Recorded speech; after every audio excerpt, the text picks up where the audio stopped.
Hey guys, welcome back to my channel Bansal biology. आज का जो ये वीडियो है दोस्तों, इसमें हम टाइप ऑफ कैंसर्स के बारे में देखने वाले हैं।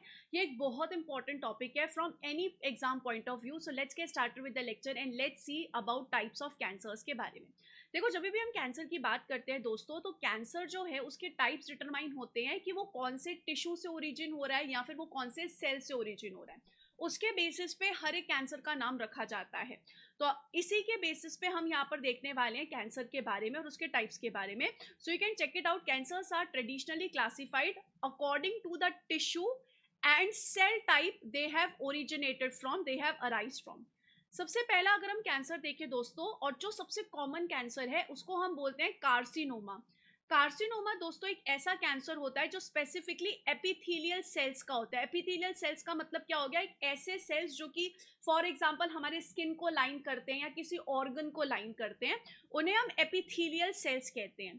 ये जो सेल्स होते हैं 80% ऑफ द केसेस में कार्सिनोमास जो हैं वो सबसे ज्यादा कैंसरस जो होते हैं वो कार्सिनोमा ही होता है। सबसे ज्यादा जो मिलते हैं नेचर में वो कार्सिनोमा ही रहते हैं। रीजन बीइंग बिकॉज जो हमारे एपिथेलियल सेल्स होते हैं वो सबसे ज्यादा एक्सपोज्ड होते हैं टू केमिकल्स वगैरह, और इनमें सबसे ज्यादा प्लोरिफरेशन आता है एपिथेलियल सेल्स में। जैसे कि अगर आप देखिए, अगर अपन स्किन की बात करें तो स्किन जो है यूवी रेस के कांटेक्ट में, ना जाने किसी कितने केमिकल्स के कांटेक्ट में आती है। कार्सिनोमा के टाइप्स देखें तो adenocarcinoma, squamous cell carcinoma, basal cell carcinoma and transitional cell carcinoma. ये सारे कार्सिनोमास जो होते हैं दोस्तों डिपेंड कर रहे हैं कि वो कहाँ कहाँ कौन कौन से ऑर्गन पे प्रेजेंट है। और कार्सिनोमा इसलिए बोला गया क्योंकि वो एपिथेलियल सेल्स का है, और फिर उसमें भी वो कहाँ पे प्रेजेंट है उसके हिसाब से इट इज डिवाइडेड।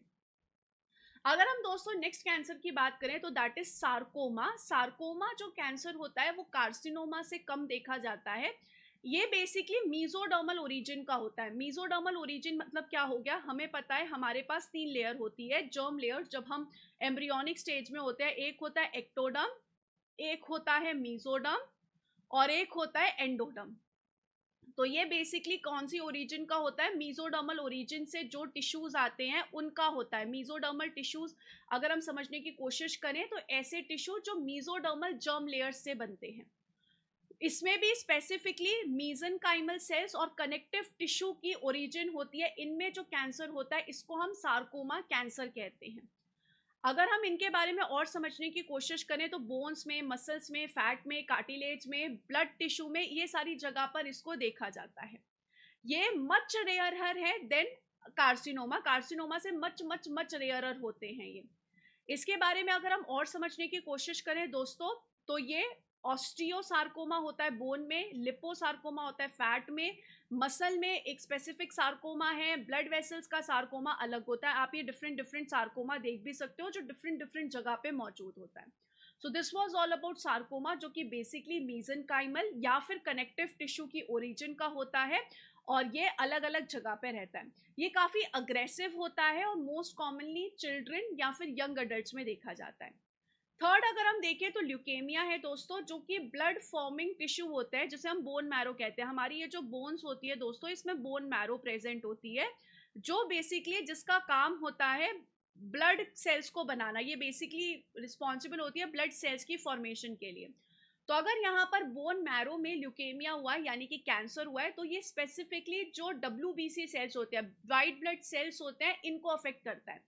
इस केस में कहीं पे भी कोई सॉलिड ट्यूमर नहीं बनता है। इस केस में abnormal amount of blood cell specifically WBC blood में प्रेजेंट होते हैं एबनॉर्मल अमाउंट में। इस कंडीशन में डिफरेंट डिफरेंट टाइप के आप देख सकते हो, जैसे कि एक्यूट लिम्फोब्लास्टिक ल्यूकेमिया है, क्रॉनिक लिम्फोसाइटिक ल्यूकेमिया है। तो ये इनके डिफरेंट टाइप्स हैं।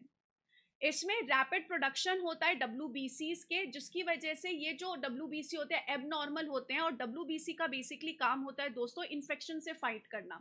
लेकिन ये इतने एबनॉर्मल अमाउंट में बने और इतने एबनॉर्मली बने हैं कि ये अब फाइट ही नहीं कर पाएंगे। इनके बस की बात ही नहीं है कि अब किसी इन्फेक्शन से फाइट कर पाए, और ये इंटरफेयर भी करेंगे नॉर्मल RBC एंड प्लेटलेट्स की फॉर्मेशन के लिए। आप यहाँ पर नॉर्मल ब्लड्स में देख सकते हो कितने WBC प्रेजेंट है, WBC, और आप ल्यूकेमिया की कंडीशन में देख सकते हो WBC का अमाउंट कितना बढ़ गया है।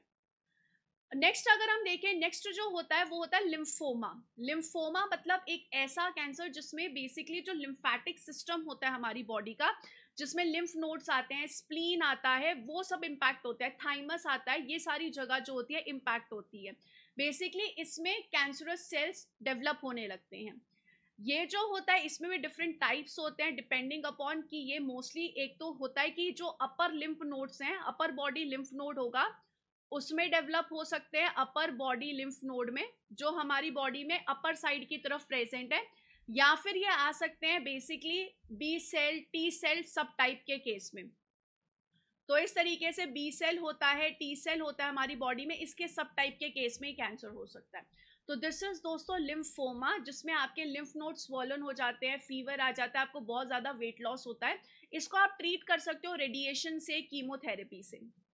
नेक्स्ट अगर हम यहाँ पर चलें तो होता है माइलोमा की कंडीशन। माइलोमा यानी कि एक ऐसी कंडीशन जिसमें आपके बोन मैरो में जो प्लाज्मा सेल्स हैं उन पे इम्पैक्ट आता है। दोस्तों प्लाज्मा सेल्स क्या होते हैं? बेसिकली ऐसे बी सेल्स होते हैं जिनका काम होता है एंटीबॉडी बनाना, और ये एंटीबॉडी किसी पैथोजन को जाकर पकड़ लेती है ताकि हमारा इम्यून सिस्टम उसको पहचान सके।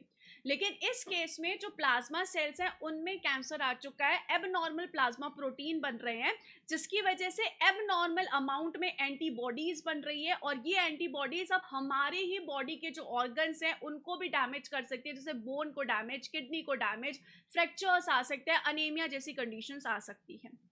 इसके ट्रीटमेंट में स्टेरॉइड्स दिए जाते हैं, प्रोटियोसोम इनहिबिटर्स दिए जाते हैं, और स्टेम सेल ट्रांसप्लांट कंडीशन होती है। नेक्स्ट होता है दोस्तों मेलानोमा। मेलानोमा जो है वो एक ऐसा कैंसर होता है जो मेलानोसाइट्स में होता है। मेलानोसाइट्स यानी कि ऐसे सेल्स जो हमारी बॉडी में पिगमेंट को प्रोड्यूस करते हैं। ये मोस्ट डेंजरस स्किन कैंसर में होता है, इसलिए हाईली मेटास्टैटिक पोटेंशियल का होता है। हाईली मेटास्टैटिक पोटेंशियल मतलब जहां पर ये बना था वहां से ये दूसरी जगह पर फैल सकता है, मतलब अगर यहाँ पे बना है तो ये कहीं और भी फैल सकता है। स्पेसिफिकली ये स्किन में देखा जाता है, आई में देखा जाता है, म्यूकोसा में देखा जाता है। ये ज्यादातर इसकी रिस्क फैक्टर क्या होता है? यूवी रेडिएशन से एक्सपोजर हुआ, या फिर स्किन बहुत फेयर है, या फिर फैमिली हिस्ट्री होती है। इसमें बेसिकली आपको सर्जरी दी जाती है और इम्यूनोथेरेपी दी जाती है। नेक्स्ट अगर हम यहाँ पर देखें तो जर्म सेल ट्यूमर्स हैं, जिसमें जो रिप्रोडक्टिव सेल्स होते हैं, जो जर्म सेल्स होते हैं जो आगे जाके एग्स बनाते हैं, स्पर्म्स बनाते हैं, इनमें ट्यूमर हो जाता है, जो कि स्पेसिफिकली होगा टेस्टिस में और ओवरीज में। ये ज़्यादातर देखा जाता है एडोलेसेंट्स में या फिर यंग अडल्ट्स में, ये बेसिकली चीज़ें जो हैं वो देखी जाती हैं। अगर हम यहाँ पर देखें, often affects adolescents and young adults, usually curable with chemotherapy और सर्जरी। यूजुअली होता है कीमोथेरेपी से क्योर हो जाता है। तो ये सारे दोस्तों कुछ कैंसर्स थे जिनके बारे में आपको पता होना चाहिए। फ्यू मोर आर हियर, जिसमें से मैंने आपके जो मोस्ट हैं वो कवर कर दिए हैं। तो ये सारे कैंसर्स हैं। अब दोस्तों आपसे क्वेश्चंस बेसिकली किस तरीके से आते हैं कि ये वाला जो कैंसर है किस ओरिजिन का है, ये सारे क्वेश्चंस बेसिकली आपसे पूछे जाएंगे। जैसे कि हम यहाँ पर एक दो CSR के क्वेश्चन सॉल्व कर लेते हैं। फॉर एग्जाम्पल ये क्वेश्चन CSR ने 2018 में पूछा था। दिया है muscle cell, germ cell, epithelial cell, white blood cells, कहाँ पर कौन सा चीज इंपैक्ट करता है, इसके रिलेटेड क्वेश्चन है। तो अगर हम यहाँ पर दोस्तों देखें, muscle cell basically sarcoma cell होता है, सार्कोमा सेल ओरिजिन वाला ट्यूमर होता है इसमें। जर्म सेल्स में बेसिकली आता है दोस्तों टेराटो कार्सिनोमा, एपिथेलियल सेल्स में आता है carcinoma, and white blood sales में आता है ल्यूकेमिया। तो यहाँ पर कौन सा ऑप्शन सही हो गया दोस्तों? D option is absolutely correct in this condition. ऐसे अगर हम यहाँ पर देखें नेक्स्ट क्वेश्चन, ये क्वेश्चन 2022 में पूछा गया था। अगर हम यहाँ पर इस क्वेश्चन में देखें तो ल्यूकेमिया है, सार्कोमा है, कार्सिनोमा है, मेलानोमा है, कौन सी कंडीशन में क्या होगा आइए हम देखते हैं। ल्यूकेमिया कंडीशन में जो हीमोपोइटिक सेल्स होते हैं, यानी कि जो बोन मैरो में ब्लड फॉर्मिंग सेल्स होते हैं, उनमें होता है ट्यूमर। तो ए का क्या हो गया? सेकेंड हो गया। जैसे ए का सेकेंड हो गया, इसे कट कर दो, इसे कट कर दो। सार्कोमा दोस्तों एक ऐसी कंडीशन होती है जिसमें यहाँ पर बेसिकली ट्यूमर आता है, अगर हम यहाँ पर समझने की कोशिश करें, कनेक्टिव टिश्यू में, मीजोडर्मल कनेक्टिव टिश्यू में। तो बी का यहाँ पे थर्ड हो गया, इसे भी कट कर दो, ए ऑप्शन यहाँ पर बिल्कुल सही हो जाएगा। कार्सिनोमा में tumour that has arisen from endodermal tissue, and melanoma में कैंसर जो कि यहाँ पर pigment producing sales of the skin में होता है। नेक्स्ट अगर हम यहाँ पर समझने की कोशिश करें दोस्तों, नेक्स्ट क्वेश्चन हमसे यहाँ पर क्या पूछ रहा है, बहुत ही सिंपल आसान सा क्वेश्चन है। वंस अगेन आपके सामने काफी सारे नाम रख दिए और आपको बताना है कौन सा है। Tumour that is arising from endodermal tissue, इसका दोस्तों क्या होगा, कार्सिनोमा, जो हमारे एपिथेलियल सेल्स में होता है। हेमोपोइटिक स्टेम सेल्स में है, कोई सॉलिड ट्यूमर नहीं बना रहा, डेफिनेटली सार्कोमा। ए का जैसे ही सेकंड हुआ दोस्तों, मैं सबको ही कट कर दूंगी, मुझे यहाँ पर बी ऑप्शन मिल जाएगा। CSIR ने क्वेश्चन 2022 में पूछा था, आप देख सकते हो कितने इजीली हमने क्वेश्चन कर दिया। सिमिलरली ये क्वेश्चन है 2022 में पूछा था, tumours are generally classified by, tumour को आप कैसे क्लासिफाई कर सकते हो, तो हमें ये बहुत अच्छे से पता है, on the basis of tissue और सेल ऑफ ओरिजिन, कि वो कहाँ से ओरिजिनेट होते हैं, कौन से टिश्यू से और कौन से सेल से ओरिजिनेट होते हैं। तो ये सारे इस तरीके के क्वेश्चंस दोस्तों CSIR के एग्जाम्स में पूछे गए थे, और बाकी एग्जाम्स में कुछ इस तरीके के क्वेश्चंस आते हैं। उम्मीद है कि आपको ये टॉपिक के जानकर बहुत अच्छा लगा होगा, पढ़कर बहुत अच्छा लगा होगा। अगर आप मेरे साथ और पढ़ना चाहते हो तो आप बंसल बायोलॉजी ज्वाइन कर सकते हैं। Wish you all the very best guys, take care of yourself, thank you so much, bye bye, take care.